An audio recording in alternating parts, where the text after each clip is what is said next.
Assalamualaikum warahmatullahi wabarakatuh. Halo semuanya, perkenalkan nama saya Rahayu Pratiwi dan rekan saya Maisa Anggraini. Pada kesempatan kali ini, kami akan menjelaskan materi mengenai analisis pesaing. Baik, tujuan kita mempelajari analisis pesaing ini adalah yang pertama, memahami konsep dasar persaingan. Yang kedua, mengetahui pengertian persaingan. Yang ketiga, mengetahui bagaimana menganalisis kekuatan bersaing. Yang keempat, mengetahui jenis perusahaan yang ada dalam persaingan. Yang kelima, memahami bagaimana pemimpin pasar memperluas dan mempertahankan pangsa pasar. Dan yang terakhir, bagaimana penantang pasar seharusnya menyerang pasar.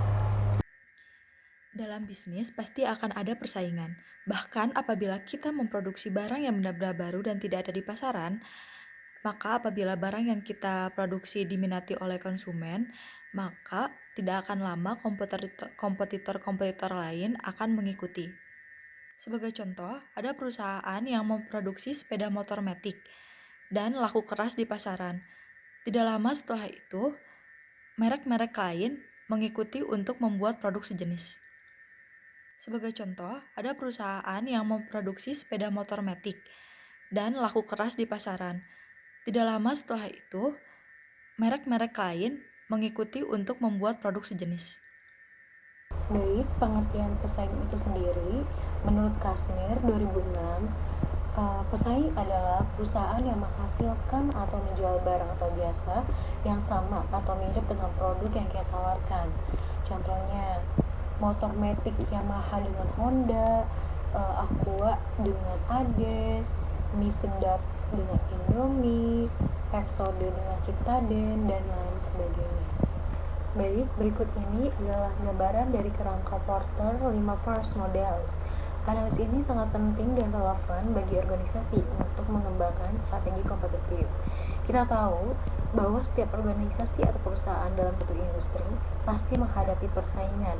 Dan menurut Michael Porter, ada 5 kekuatan persaingan utama yang paling mengancam kesinambungan organisasi atau perusahaan dalam suatu industri jangka panjang. 5 persaingan tersebut adalah yang pertama, persaingan antar sesama penjual. Kita perlu menganalisis seberapa banyak jumlahnya dan seberapa besar ukurannya dari pesaing kita. Semakin banyak jumlah pesaing kita, maka semakin besar pula ancaman yang akan kita hadapi. Yang kedua adalah potensi masuknya kompetitor pesaing baru. Kita perlu menganalisis seberapa besar atau kecil hambatan untuk masuknya kompetitor baru. Karena semakin kecil hambatan bagi masuknya kompetitor baru, maka semakin besar ancaman persaingan yang akan kita hadapi. Yang ketiga adalah ancaman produk substitusi. Kita perlu menganalisis seberapa besar peluang dari produk substitusi untuk menggantikan produk kita. Karena semakin besar peluang dari substitusi untuk menggantikan produk kita, maka semakin besar ancaman persaingan yang akan kita hadapi.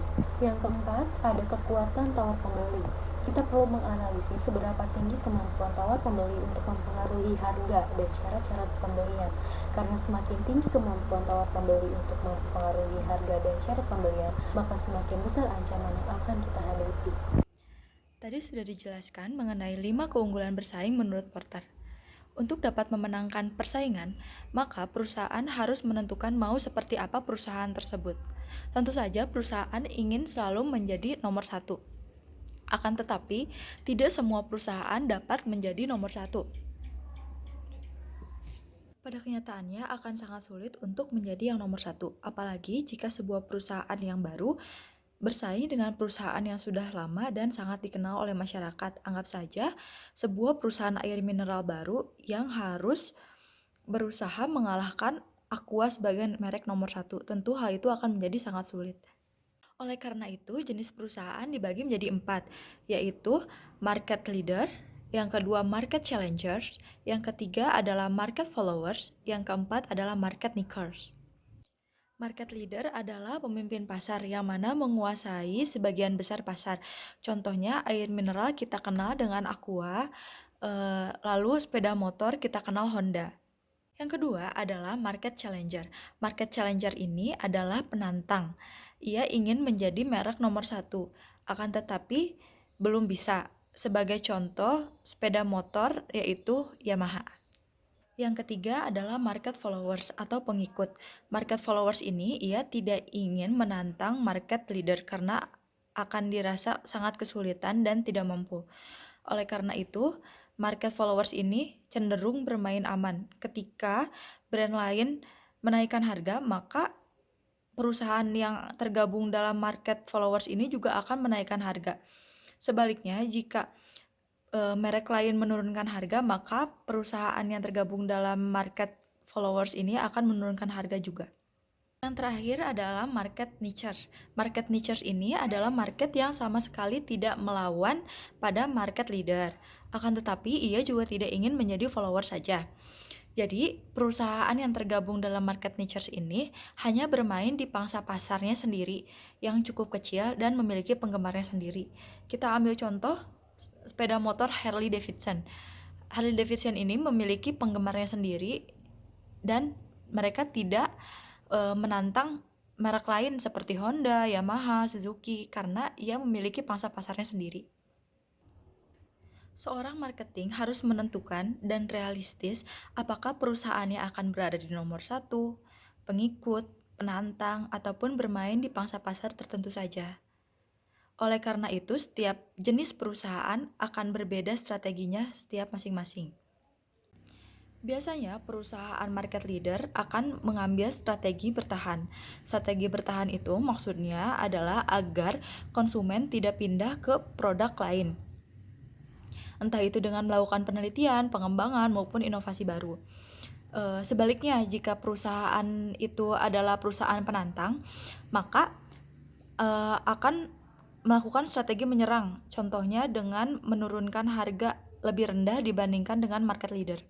Jika perusahaan ada di tingkat market followers atau pengikut, strategi yang paling baik dilakukan adalah jangan terlalu fokus untuk mencari konsumen, tetapi fokuslah pada ide dan inovasi baru. Jika ide dan inovasi baru itu diterima konsumen secara baik, maka konsumen akan meminati produk tersebut secara sendirinya. Dan juga konsumen akan semakin mengenal produk tersebut. Terakhir, apabila perusahaan berada di market niches, maka strategi yang harus dilakukan oleh perusahaan adalah dengan membuat produk sedikit akan tetapi unik. Lalu, perusahaan lebih baik fokus pada segmen tertentu yang dikuasai. Sekian materi mengenai analisis pesaing. Terima kasih atas perhatiannya. Wassalamualaikum warahmatullahi wabarakatuh.